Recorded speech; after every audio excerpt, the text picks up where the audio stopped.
C'est un événement que l'on fête ce week-end. Les 50 ans du refuge de Pomby se trouvent au col du Pourtalais.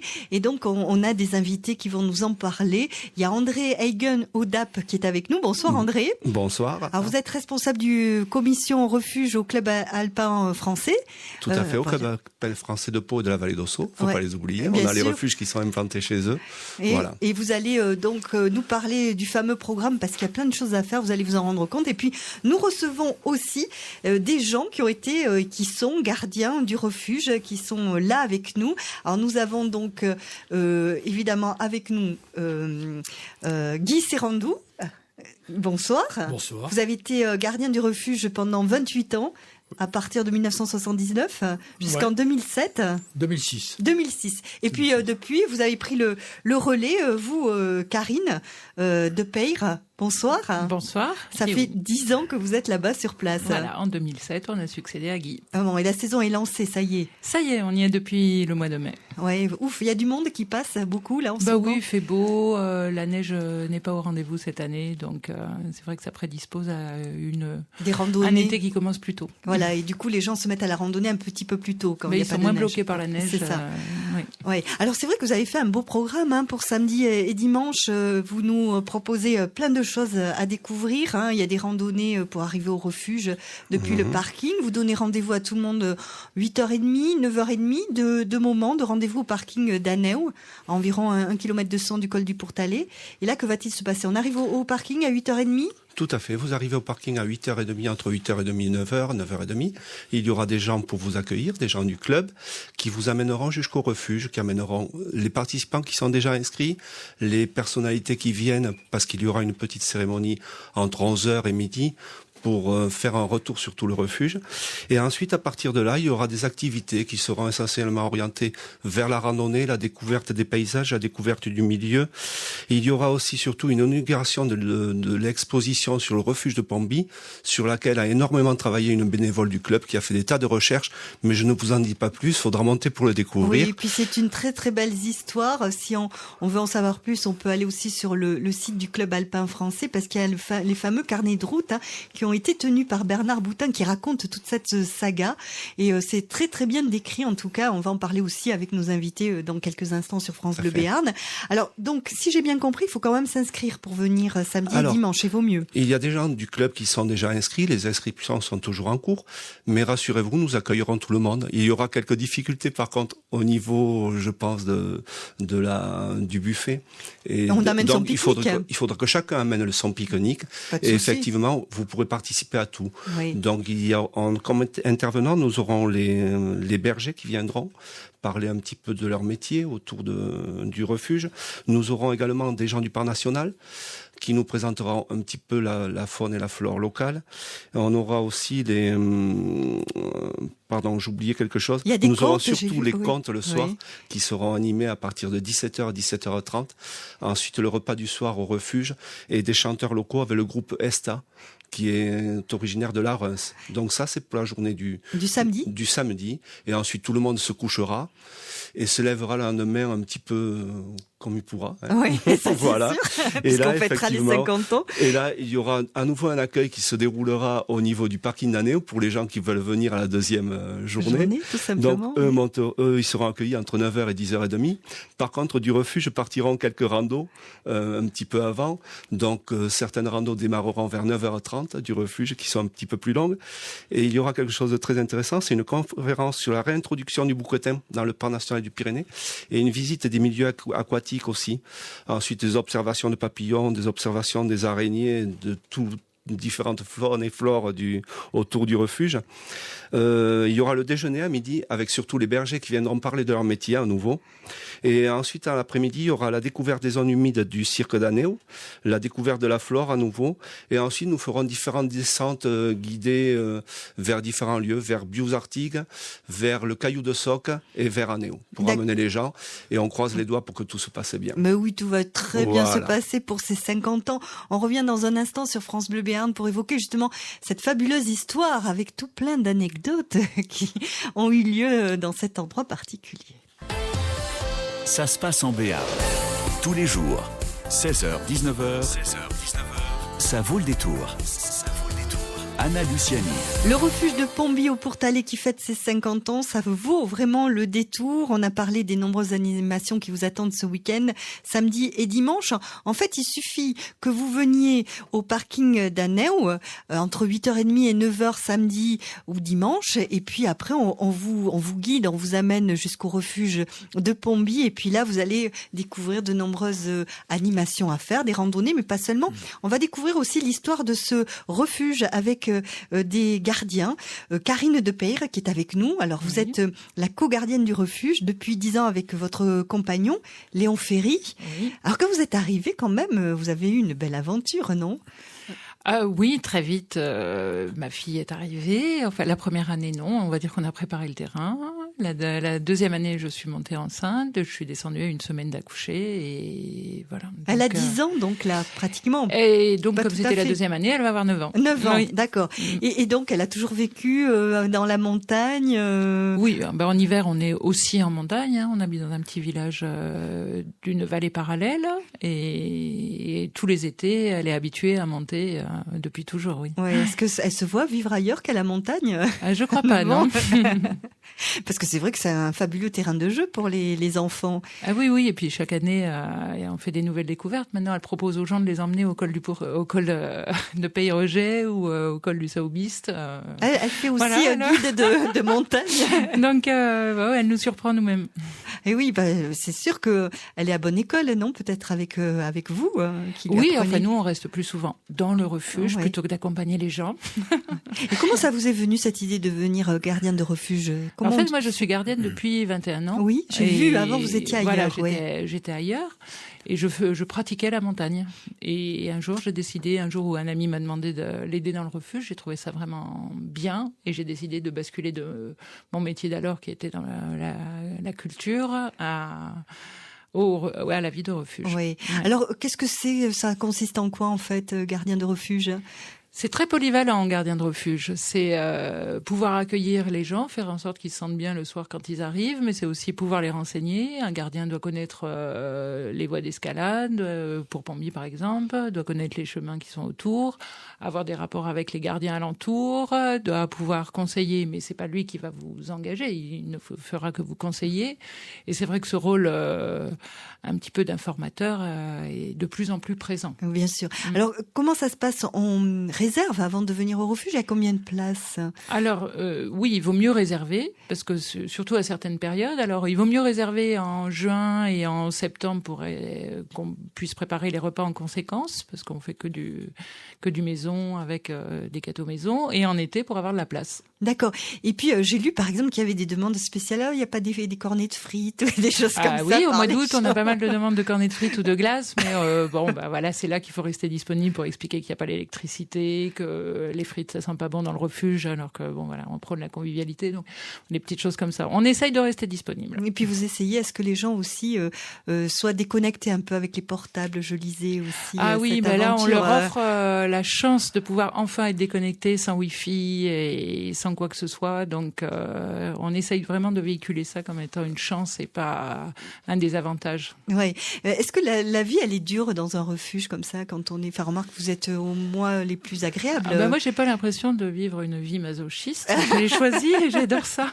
J'espère bien. Et la vie est dense.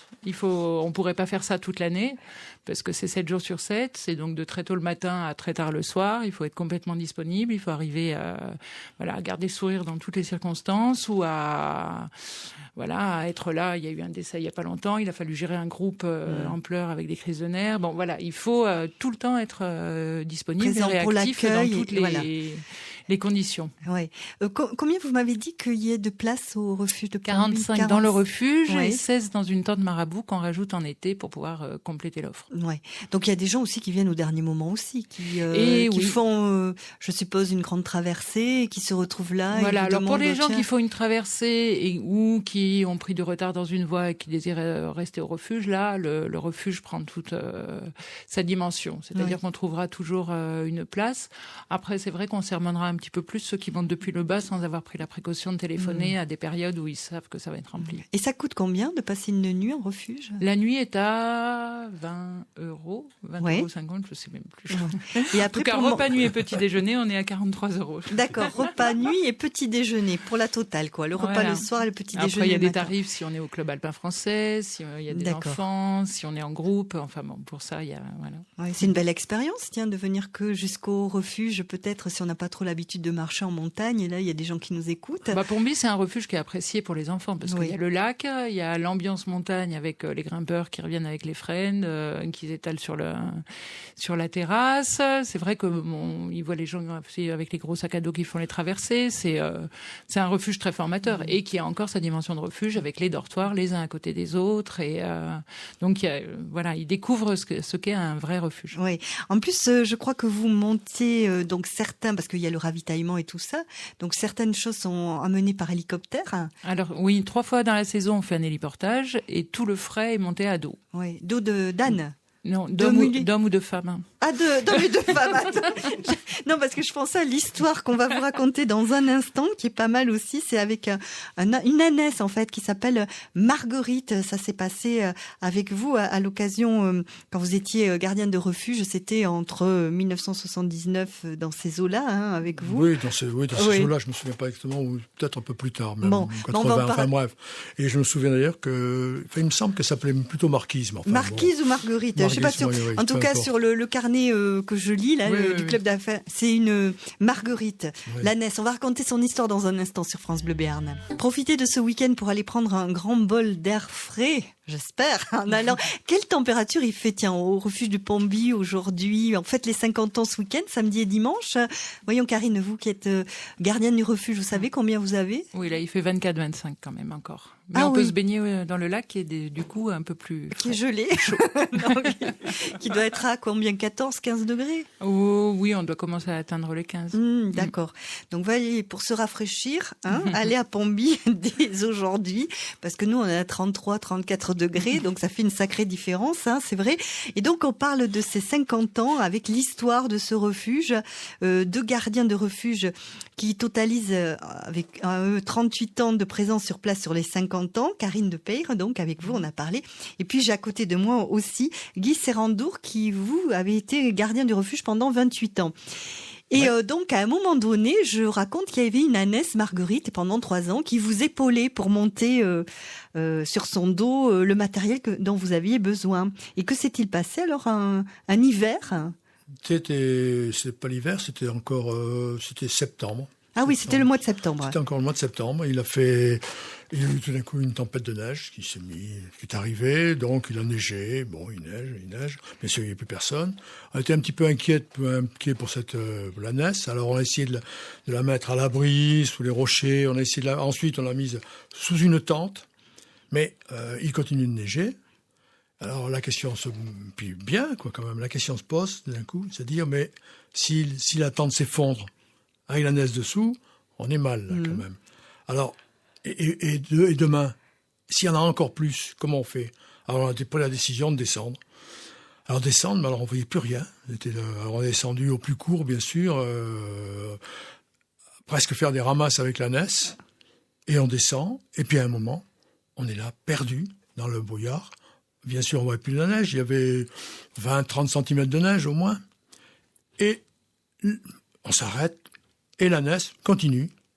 Et l'ânesse, elle, a retrouvé le chemin. Elle sent. Elle était pourtant rarement passée par là, mais c'est le flair des animaux. Et oui, c'est elle incroyable. savait où C'est c'était. incroyable. Oui, Malgré oui. la neige, puisqu'on voyait plus le chemin, elle a continué. Elle portait quand même jusqu'à 70 à 80 kilos, c'est ça? Elle peut porter, c'est ce que je lisais dans le carnet de route. Oui, moi, je la chargeais pas trop. Mais elle peut porter, oui. 60, 70. Moi, j'en prenais 20 ou 25, voilà, pour compléter. Et puis, voilà, parce qu'on monte pas non plus. Ça monte lentement. Alors, bon, mais on a sa petite charge et on suit. Voilà. Oui. Et vous aussi, donc, vous portez quand même des sacrées charges à dos d'hommes et de femmes, hein. On l'a dit juste Oui. avant, parce que certaines choses du matériel, c'est vous qui la menez. Alors, Oui. sur le refuge, il n'y a pas d'eau, il n'y a pas d'électricité. Du coup, c'est un petit peu compliqué, quoi, par rapport à l'histoire. Pour pouvoir amener l'eau, souvent, il y a eu des soucis, non? Ah, les soucis, il y en a eu, oui. Ouais. Il y a eu alors des soucis, soit de coupure. Oui. Il fallait réamorcer, enfin bref. Ou aussi la source qui se tarit. Donc, plus d'alimentation. Alors, heureusement, il y avait une petite source sur le côté, mais alors là, c'est les bidons, ça veut dire plus de chauffe-eau, enfin, etc., Oui. etc. Et le chauffe-eau, il marchait à quoi, en fait? Parce que quand on n'a pas d'électricité, il y avait une sorte... Chauffe-eau au gaz. Ah, au gaz, voilà, Ouais, tout simplement. ouais, Oui. ouais. Et puis, il y a eu aussi la grande histoire à travers ce refuge de Pomby, hein, on va en dire aussi quelques mots, avec vous qui avez organisé ce week-end, André Eguin Audap, qui fait partie du club alpin de Pau et de la vallée d'Ossau. Il y a eu notamment par rapport à mai 68 et le tremblement de terre de 67 d'Arrête. D'accord. Effectivement, il y a quelques anecdotes. À l'époque, c'était Jean-Louis et Michel Pérez qui étaient les gardiens de ce refuge, qui démarraient donc. Et avant l'inauguration de ce refuge, ils étaient dans le refuge et ils vivaient un petit peu comme ils pouvaient. Puis a eu lieu le fameux tremblement de terre d'Arrête. Et là, Jean-Louis décrit cela de cette façon, je le relis. Grand fracas de pierre qui chute, les choux à gueule, les jambons dansent.